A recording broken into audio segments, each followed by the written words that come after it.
रश्मि चटपटी समोसे वाली। शहर के बीचों बीच मस्तीपुर चौक पर एक छोटी सी दुकान थी। रश्मि के चटपटी समोसे।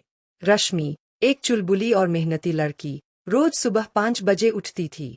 तेजी से आटा गूंथती, आलू उबालती और अपने गुप्त मसाले तैयार करती, जो उसके समोसों को बाकी सबसे अलग बनाते थे।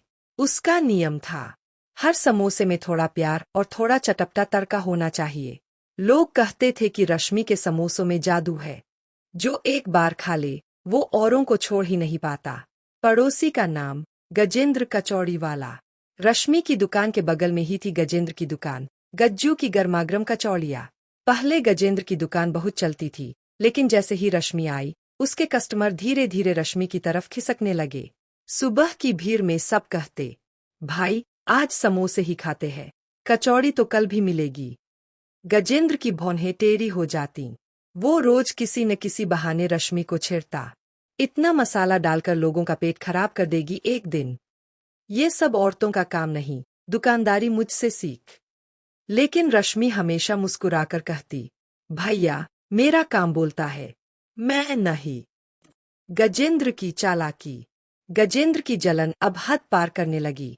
एक रात उसने सोचा, अगर उसके समोसे खराब हो जाए तो ग्राहक वापस मेरे पास आएंगे। वो चुपके से रात में रश्मि की दुकान में घुसा और मसालों में नमक ज्यादा डाल दिया। लेकिन किस्मत का खेल देखो। सुबह जब रश्मि समोसे तलने लगी, तो खुशबू इतनी लाजवाब थी कि ग्राहकों की लाइन और लंबी हो गई। सब बोले, वाह रश्मि दीदी, आज तो और भी स्वाद बढ़ गया। रश्मि भी हैरान, पर मुस्कुराई। लगता है किसी ने ऊपर से भी थोड़ा तड़का भेज दिया। गजेंद्र अपने बाल नोचने लगा। रश्मि की समझदारी। रश्मि समझ गई कि कोई उसकी दुकान में छेड़छाड़ कर रहा है। अगले दिन उसने अपनी दुकान में सीसीटीवी लगवा दिया और गजेंद्र को रंगे हाथों पकड़ लिया। लेकिन रश्मि ने पुलिस नहीं बुलाई। वो बोली, भैया आप तो मुझसे बड़े हैं, चलिए मिलकर काम करते हैं। मैं समोसे बनाऊंगी, आप कचौड़ी, और दुकान का नाम रखेंगे चटपटा कॉर्नर। गजेंद्र पहले तो हक्का बक्का रह गया, फिर धीरे धीरे पिघल गया। दोनों ने साथ मिलकर दुकान शुरू की। अब वहां से इतनी खुशबू आती कि पूरा मोहल्ला भूखा लगने लगता।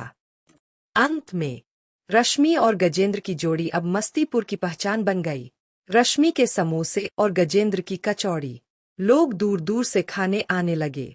रश्मि ने कहा, अगर हम साथ काम करें तो जलन भी दोस्ती में बदल सकती है।